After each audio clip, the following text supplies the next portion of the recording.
Gibarugan sa kamanggagawa Party List Mindanao nga dili makasulbad sa tinuod nga krisis sa ekonomiya sa Pilipinas ang giduso nga impeachment batok kang Vice President Sara Duterte. Matod ni Carl Inguho, chairperson sa kamanggagawa Party List Mindanao, nga base sa Pulse Asia, tulo sa pinakadakong problema sa mga Pilipino mao ang inflation, korupsyon ug pag-usbaw sa sweldo nga angay sumala pang tutukan sa gobyerno kaysa impeachment ni Duterte. Nga dapat na ay good governance o accountability sa o transparency sa tuwang nasod. Pero dili kini ang pinaka-tan-aw namo nga nagunang mga issue sa tuwang nasod karon.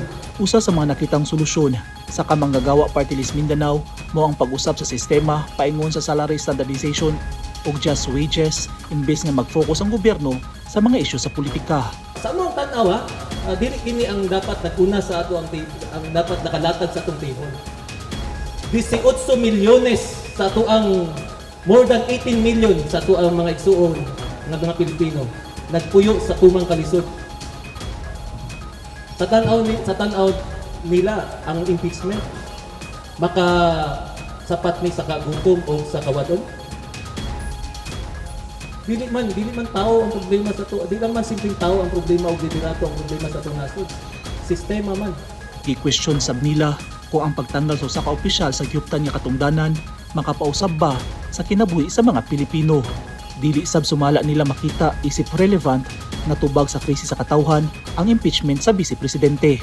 Kung padayon ang ato ang framework nga ginasundan o atong ginalihukan, mao gihapon. Walay may tabo. Balik-balik lang ta.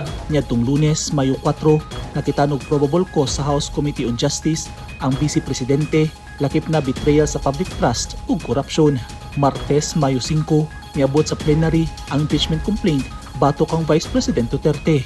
Magdebate ug botohan sa House kung i-adapt ang article of impeachment. Kinahanglan kini og 106 ka boto. Ugaling pasado sa House plenary, idusok kini sa Senado alang sa formal na impeachment trial. Eugene Hinutan, Newsline Philippines. Stay safe.